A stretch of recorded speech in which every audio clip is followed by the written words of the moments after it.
Sculpted cheekbones. Who can live up to that? Well, actually, Rob Pattinson can. There was no question when Rob came in. It was like he was the only guy who came in thinking anything other than like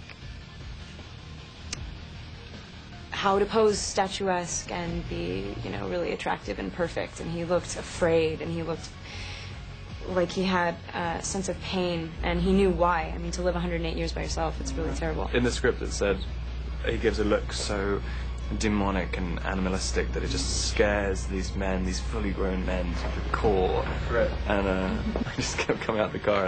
I did it once, and I missed my mark. And I just almost quit after it. So I was like, seriously, this isn't gonna happen. Ella? Thanks. You know, your mood swings are kind of giving me whiplash. I only said it'd be better if we weren't friends, not that I didn't want to be. What does that mean? It means if you were smart, you'd stay away from me. I think Rob just really connected with Kristen. They had this kind of attraction and sexual tension that was just palpable. He was the only guy who really actually looked at me and wasn't just totally preoccupied with himself. So he was sort of perfect. But ask me the most basic question. What do we eat? I think it was just something to do with playing that story. It was just kind of... Because every other character in the movie is like seemingly only concerned with our relationship. Everything, it was always like Bella and Edward, all the time. I guess you kind of, you come in this little bubble. There's like a sense of like you're willing to go wherever I go. Like we were going to follow each other and we're going to do this together. And that was always there. And we both really care about the movie a lot. So we felt like it was a really massive responsibility. How did you know this? Standing right next to you. No, we were across the lot next to your car. No, I wasn't. Yes, you were. You hit your head. You must be confused. There was definitely some kind of connection when we met. That sort of thing can't really be defined. It's like, for whatever reason, you, I don't know, you feel like you're really, like you see, not that you see something in the person that nobody else does, but it's just that when you do look at each other, that there's like a moment of like just clarity. There's just truth there. There's honesty. These two are both incredibly intelligent and, you know, complex people themselves, and they bring that to the screen. They're able to express that. Okay, well, let's say for argument's sake that I'm not smart. I can see what you're trying to put off, but I can see that it's just to keep people away from you. It's a mask. Did you tell me the truth? No, probably not. I'd rather hear your theories. I have considered radioactive spiders and kryptonite. It's all superhero stuff, right?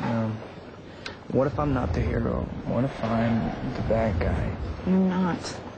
These guys are Team Edward fans. What is up with that? He is way too casual about all of this, right? Is. Man. I think it's pretty daunting for anybody to be thrust into that sort of limelight. Yeah. I mean, it's Edward is an iconic character at this point, you know?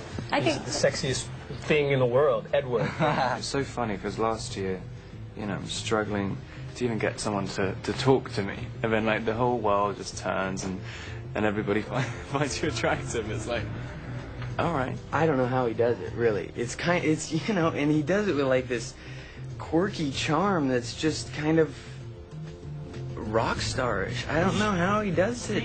The whole thing just seems completely ridiculous sometimes. Action.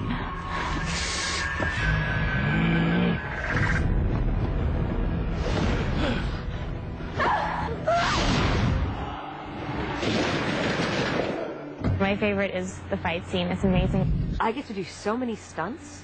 So I got to do wire work. I got to ride the magic carpet, which is this crazy thing that makes you look like you're walking at 30 miles an hour, which is just everything you ever knew about gravity goes out the window with this thing. Personally, I love playing the bad guys. I mean, if I had a choice, I'd always go with the bad guys. I feel like they have, I don't know, they're just more to grasp onto. Tell him to avenge you. Tell him. Tell him.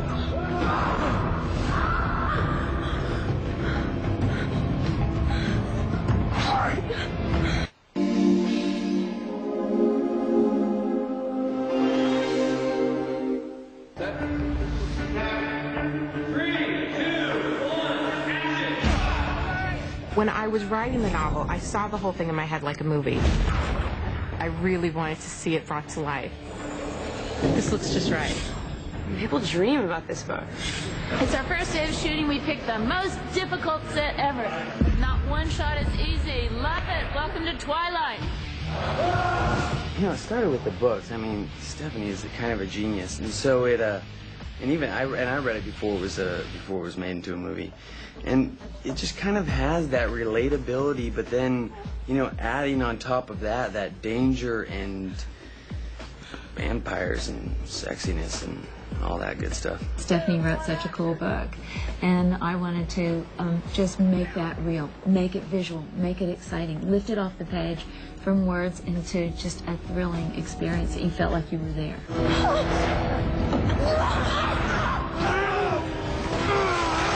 I got the idea for Twilight from a dream, and it sounds kind of cheesy, but it was a great dream. I woke up from it and just sat there thinking about these characters. Stephanie's created a completely different mythology. It tells the vampire story in a different way. And it's very honest. It's really, really honest. And that's kind of what's weird about it. I was afraid of forgetting the dream because it was so good. I sat down to write it out, and so that first day I wrote 10 pages and pretty much all of chapter 13.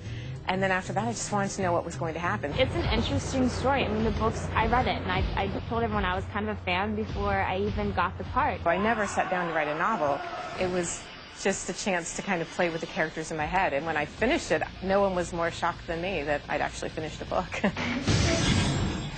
It's not enough for any of us that this is just a fun, good time vampire romp love story. That's not enough. We want it to be real. I feel like the only love story that could have that quality is if it's actually put in like a fantasy world. And I feel like this does it well. It pulls it off, and you believe it. Beautiful. Very visually dynamic. It's too bad he didn't have the strength to turn you.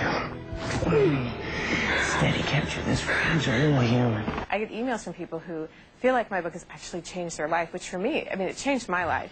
And I loved having the chance to really live in the characters, but I was surprised other people had that same experience. Visually, it's going to be a gorgeous film, and so it's something that they can, you know, put their minds to and actually see something, and hopefully it's something like they imagine. As the writer, you hope that people go see the film and want to know more, and go out and see how the book matches up with it, and that they feel the same feelings that people feel reading the book. I would love it if new audiences would walk out of there caring about Bella and Edward. It's a great vampire tale, love story. Who doesn't want that? It's a pretty human, like, straightforward love story, and anybody who's human can relate to that. Here we go.